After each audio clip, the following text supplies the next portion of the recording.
बिस्मिल्लाहिर्रहमानिर्रहीम। अस्सलामु अलैकुम वरहमतुल्लाहि वबरकातुहू। उम्मीद करता हूँ नाज़रीन इकराम खैर आफ़ियत से होंगे। मुताला देने के हवाले से मैं आपके सामने बात कर चुका हूँ और कितना सबक होना चाहिए बच्चे का, उससे मुताल्लिक़ भी मैं आपके सामने कुछ गुज़ारिशात पेश कर चुका हूँ। आज मैंने आपके सामने बात करनी है सबक सुनने के हवाले से कि सबक किसको सुनना चाहिए, किस वक़्त सुनना चाहिए और उसका तरीक़ाकार क्या है। सबसे पहले बात करेंगे कि सबक के सुनने का वक़्त कौन सा होना चाहिए। आम तौर पर कराची के मदारिस में जो तरीक़ाकार है, फ़जर की नमाज़ के बाद असातिज़ा कराम अपने बच्चों का सबक सुनते हैं और बेहतर भी यही तरीक़ा है। चूँकि दिन की इब्तिदा होती है और तमाम बच्चों का असातिज़ा का ज़हन फ्रेश होता है, तो सबसे बेहतर तरीक़ा जो हमने देखा है और ख़ुद भी इस पर चले हुए आ रहे हैं, अकाबिर असलाफ़ जितने हैं वो इस तरीक़े पर अमल पेरा हैं। तो फ़जर की नमाज़ के बाद 5 से 10 मिनट बच्चों को टाइम दे दिया जाए, उसके बाद उस्ताद मोहतरम सबक सुने बच्चों का।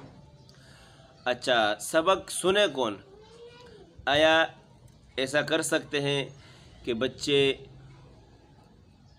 क्लास के वो बच्चे जो गिरदान कर रहे हैं या काबिल बच्चे वो सबक सुन सकते हैं क्लास का? तो हरगिज़ नहीं।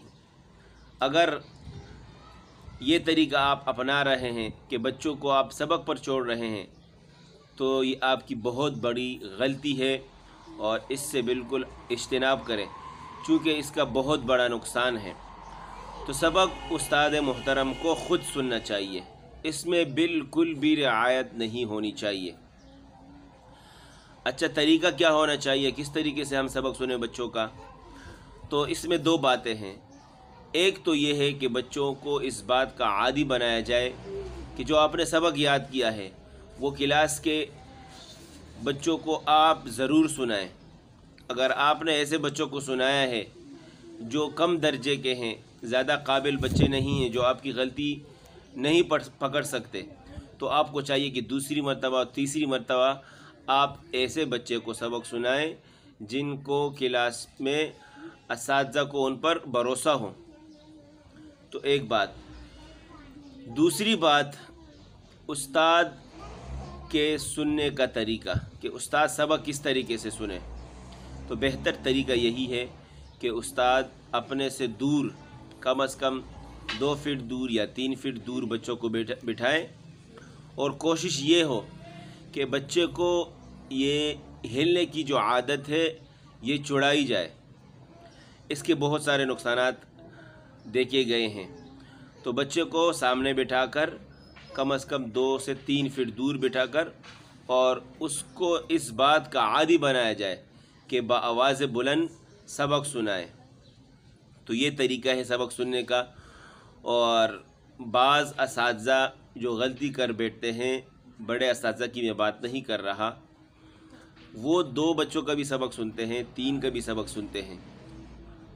उसमें नुकसान क्या होता है कि आप 2 बच्चों का सुन रहे हैं। इंसान के अंदर अल्लाह रब्बुल इज़्ज़त ने ये सलाहियत रखी है कि एक वक़्त में ये एक बंदे को सुन सकता है।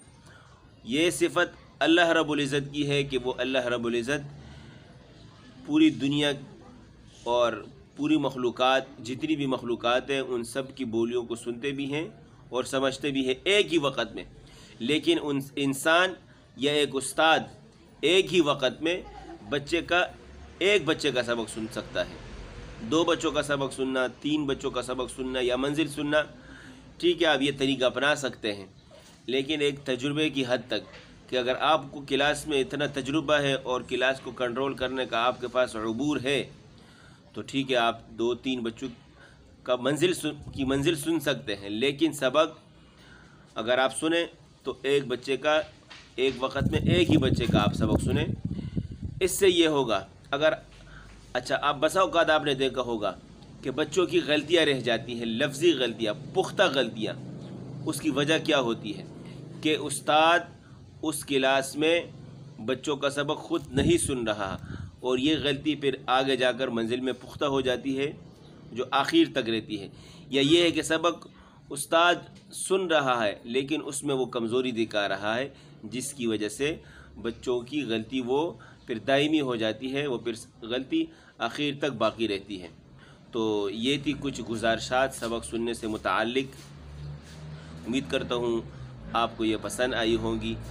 اسی سے متعلق، سبق سننے سے متعلق یا مطالعے سے متعلق، سبق کی مقدار سے متعلق، حفظ کی کلاس کے حوالے سے کسی قسم بھی آپ کو کوئی سوال ہو، کوئی مشورہ ہو لینا ہو، یا آپ نے کچھ اس سے بہتر طریقہ آپ کے پاس ہو تو ضرور آپ مجھے کمنٹ میں بتائیں۔